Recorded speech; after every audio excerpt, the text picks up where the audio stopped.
Hello， 大家好，欢迎来到我的频道，我是少爷兵。今天我要跟大家分享的影片是从零开始了解金科全球。当你看完这个影片，你会了解到金科全球的背景、核心业务以及最新的财务报表状况。金科全球 Fintech Global Berhad 成立于2007年5月，是一间涉及科技培育领域和投资控股的上市公司。Fintech 前身名为 Asia Bioenergy Technologies Berhad， 最初是作为智囊团和控股公司，旨在以投资方式来将技术、概念和想法进行培育，希望日后成为可行的企业，以为公司带来赚幅。Asia Bio 的初始投资主要是在生物染料相关业务，包括对生物染料工程技术提供商、生物染料生产公司和生物染料过滤复合技术的投资等等。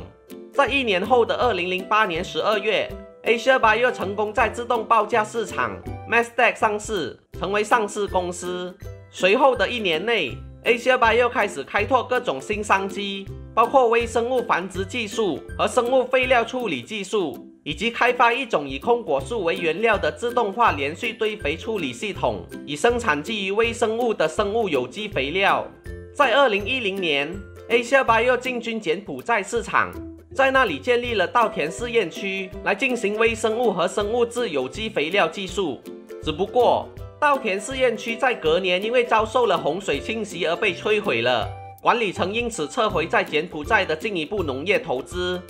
Asia Bio 也在2010年对软件开发领域进行投资，为东南亚地区的多层次传销业务提供解决方案。可惜的是，这项投资只进行了3年，管理层就基于缺乏董事代表而无法行使控制权，所以在2013年将投资的大部分股份给卖了，只剩下一小部分的股份。而在同一时间 ，Asia Bio 初期所投资的生物染料行业也在逐步下滑中，所以 Asia Bio 趁机将旗下的一间经营生物染料的子公司出售给即将在伦敦证券交易所上市的 Graphene Nanochem Public Limited Company 后，就跟生物染料投资项目从此画上句点，不干了。不过 ，Asia Bio 在这2013年也投资了新的生物质处理技术，是一种可以从农业资源中再利用生物质和生物废料的技术，以及开始投资了各种机械，用于将砍伐的棕榈树加工成木材，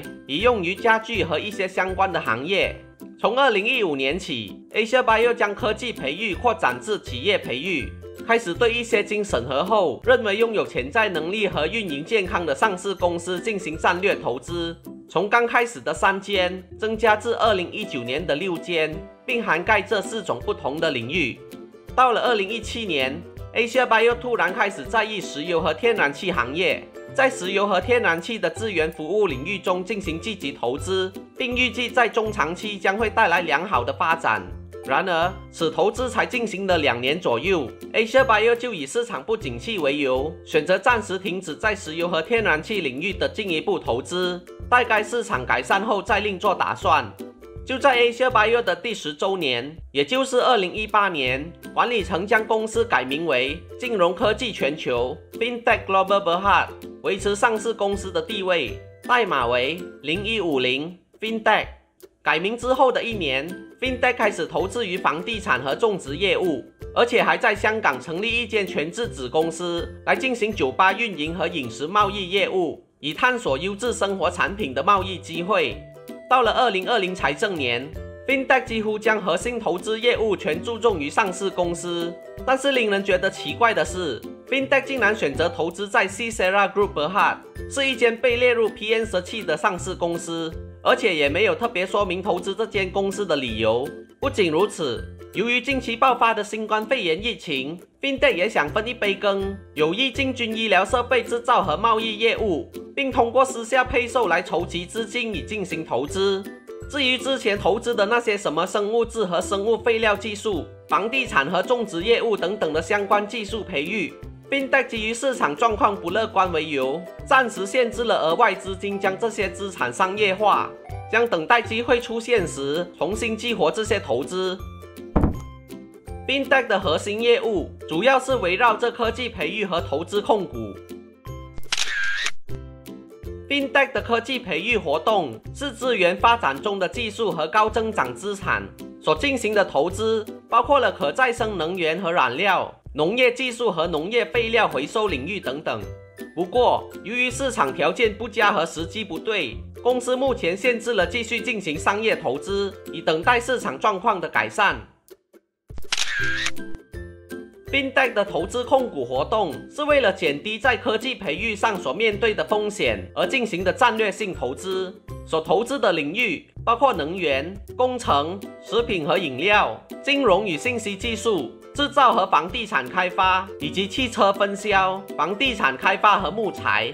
这6种不同的领域当中，市值最高的就是从事食品和饮料业务的 Focus Dynamics， 拥有44亿令吉左右。而最惨的就是从事制造和房地产开发的 Sisera Group， 目前正处于 PM17 中。值得一提的是，投资于上市公司也有潜在风险，那就是会基于股价的波动而导致公司的账面受到影响。现在来为各位介绍 Fintech 最新季度的财务报表。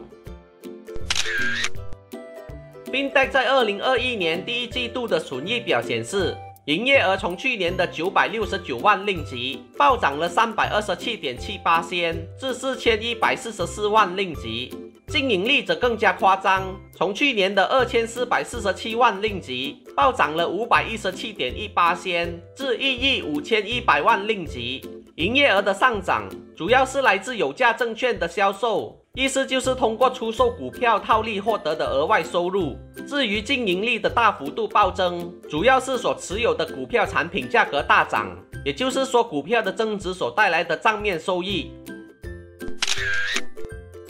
资产负债表方面，公司的总资产比起3个月前增加了 33.28% 至5亿9093万令吉。从表中可以看出，变化最大的就是证券投资，一共增加了 42% 以上，这也是因为公司所持有的股票的价格增值所致。其他值得一提的就是公司的流动现金，虽然比起3个月前是增加了不少，但是却只占据了总资产的1/1000，实在是少得离谱。另一方面，公司在这一季度的总负债比起3个月前降低了 13.58% 至5439万令吉。从表中可以了解到，负债减少的原因是公司的应付款和应计费用减少了，这些主要都是用于中长期投资组合的应付款项。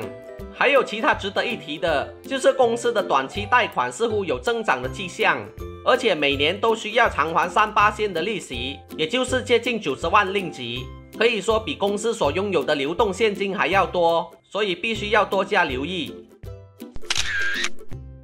至于现金流表， Operating Activities 的现金流出在这一季度比去年扩大了 676% 至427万令吉。从表中了解到，虽然公司的税前盈利比去年增加了很多，但是由于大部分都是股票中的增值所致，代表这只是账面上的收益，也就是有的看没得吃，所以在现金流表中是需要扣除出来的。再加上公司又增加了证券投资，以及大量偿还应收账款和其他应收款，所以进一步加大了这季度的现金流出。Investing Activities 的现金流在这一季度并没有什么活动，所以我们就省略带过吧。Financing Activities 则录得了现金流入的情形，与去年同期相比增加了468万令吉。从表中可以看到的是，公司因为私下配售和股份发行计划而筹集到了额外的资金。私下配售就是发行新股给特定的投资者，也就是那些很有钱的大户或大鱼。至于股份发行计划，则是指公司发行新股给员工的一种方案。这2种方式都可以为公司筹集到新资金，只不过因为是用发行新股来筹募，所以股价会因为新股的增加而被稀释，对散户来说并没有什么好处。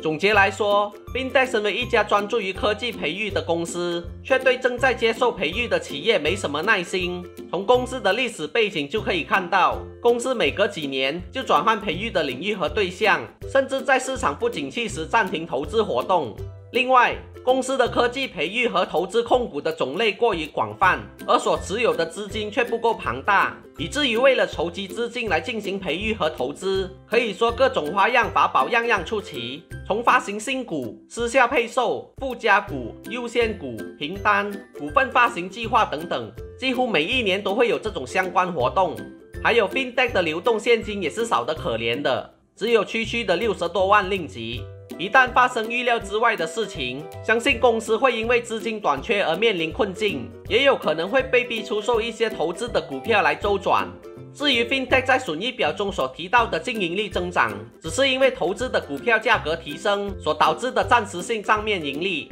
如果股票价格下跌就变成账面亏损了，所以并没有太大的参考意义。以上就是我今天要分享的影片，如果喜欢我的影片，请点个赞、留言及分享出去。还没订阅我的朋友，记得订阅我的频道，还有记得开小铃铛，这样子你们才不会错过我的每一部影片。感谢大家的观看，我们下一期见。